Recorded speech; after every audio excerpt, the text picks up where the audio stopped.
안녕하세요. 네, 성북문화원 연구과장 백예준입니다. 성북학 개론 성북동을 찾아서 이번에는 한양도성에 와봤습니다. 한양도성은 성북동뿐만 아니라 저기 삼선동 낙산 구간부터 이제 성북동을 지나서 북어산까지 이어지는 긴 코스입니다. 이제 그래서 그곳 어느 곳을 가시든 한양도성에 가보실 수가 있는데요. 제가 여기 찾아온 것은 한양도성 가운데서도 각자 성석이 비교적 뚜렷하게 남아있는 곳이기 때문에 이곳에 한번 와봤습니다.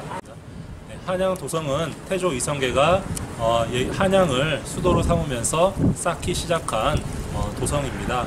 그 둘레는 약 40리, 지금 기준으로는 한 18km 정도 되는 그런 둘레를 가지고 있는 도성입니다. 그리고 이 도성은, 이러한 도성의 규모는 지금까지 남아있는 것 중에는 굉장히 규모가 큰 거라고 합니다. 처음에 태조 이성계가 도성을 쌓을 때는 석성과 토성으로 나누어서 쌓았습니다. 그래서 평지에는 토성으로 쌓고 산지 쪽, 언덕 쪽에는 이제 석성으로 쌓았는데 태종 때 들어서 이 도성을 다시 한번 증축하게 되었습니다. 그리고 그게 더 세종 초년 때 지금과 같은 전부 다 석성으로 된 도성 성곽을 갖추게 되었습니다. 당시 성곽을 쌓을 때 이것들은 전국에서 백성들이 올라와서 쌓았다고 하거든요. 그래서 전국의 이제 팔도에 있는 군현 단위로 백성들을 모집을 해서 각각 군현에서 올라와서 쌓게 했습니다. 그래서 지금의 북악산 정상을 기준으로 해서 시계 방향 쪽으로 구간을 나누어서 약 600m로 나누어서 한 군현 사람들이 한 구간을 쌓도록 그렇게 규칙을 정해서 쌓게 했습니다. 그래서 지금의 북악산 쪽은 주로 함경도 사람들이 쌓았고요.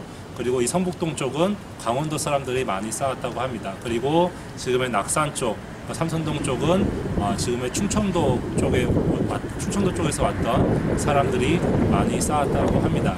그래서 만약에 이 석성을 쌓고 나서 나중에 그것이 무너진다고 하면은 그것을 보수할 때면 다시 그 지방에서 이 쌓았던 사람들의 지방에서 다시 그 사람들이 올라와서 보수할 수 있게끔 그렇게 제도를 마련했습니다. 여기 보시면은 지금 돌 안에 글자가 희미하게 보이는데요. 이제 보이시나요? 강릉이라고 되어 있습니다. 그러니까 강릉이라고 되는 이유는 이 구간부터는 강릉에서 온 사람들이 이 구간을 쌓았다라는 의미로 이렇게 표시해 둔 것입니다. 그렇기 때문에 만약에 이 구간, 여기서부터 600m 구간이 만약에 비가 와서 이렇게 무너진다라고 할 경우에는 강릉 사람들이 다시 서울까지 와서 이것을 보수해야 했다고 합니다. 이른바 책임 시공제라는 것이죠. 그래서 이런 성곽들이 이제 세종 때에 쌓아졌다고 합니다. 그리고 나서 후대에 와서 이제 이 성곽들이 계속적으로 보수를 하고 그러면서 다시 한번 이 성곽을 개축하는 개축하는 사업을 시행하게 됩니다. 그건 이제 숙종 때에 이루어졌는데요. 숙종 때는 이 돌 모양과 조금 다르게 조금 더 돌을 직사각형 모양으로 다듬어서 쌓았다고 합니다. 그래서 우리가 이 성곽들을 한번 지나가다 보면은 돌의 모양이 좀 다른 것을 볼 수 있는데 이게 약간 모서리가 동글동글한 것은 주로 세종시대 때 쌓은 성곽이라고 할 수 있고, 직사각형으로 쌓은 돌들은 주로 숙종 이후에 쌓은 그런 성곽이라고 보시면 되겠습니다. 그만큼 축성 기술이 발달했다는 것을 이것을 가지고 알 수가 있습니다. 그래서 한양도성은 1910년까지 조선 왕조가 멸망하기 전까지는 전체가 다 유지가 되었습니다. 이제 그러다가 일제강점기가 되고 나서부터는 이제 여러 곳에서 훼손이 일어나기 시작했는데요. 일제가 이제 교통로, 도로를 뚫기 위해서 훼손한 경우도 있고, 그리고 이제 집을 짓기 위해서 집에 자재로 쓰기 위해서 이제 이 돌들을 가져와서 쓰는 경우도 있고 하면서 많은 부분들이 훼손이 되었습니다. 이제 그러다가 해방 이후에 박정희 정부 시대에 와서 이 한양도성을 복원하는 사업을 대대적으로 벌이기 시작합니다. 네, 그래서 지금과 같이 어느 정도 예전의 모습을 복원할 수가 있게 되었고, 이제 사적으로 지정이 되어서 다시 이곳에 방문할 수가 있게 되었습니다. 그리고 여기는 지금 경신고등학교 뒤편의 한양도성의 모습인데요. 보시다시피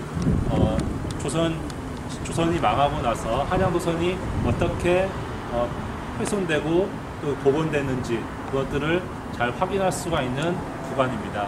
그래서 원래 세종 때 쌓았던 모습은 이렇게 남아있지만 그 이후에 쌓았던 축대들의 모습, 그리고 여기 훼손된 한양도성 이후에 쌓은 여기 학교 담장의 모습들을 다 한눈에 보실 수가 있습니다. 이런 곳이 굉장히 한양도성은 지금 많은 구간이 남아있는데요. 여기서부터 해암 구간까지가 이렇게 한양도성의 옛 모습과 그리고 오늘날의 어떤 담장의 모습들이 중첩되어 있는 공간이라고 할 수 있겠습니다. 그래서 사실은 다른 한양도성의 어떤 구간들을 찾아보시는 것도 좋겠지만 여기를 걸어보시는 것도 저는 굉장히 좋다고 생각합니다.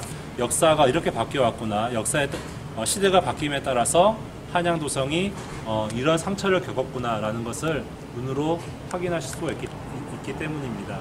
그래서 이 경신고등학교부터 해암문 구간까지 한번 한양도성을 걸으시면서 역사의 흔적을 다시 한번 느껴보시면 좋겠습니다.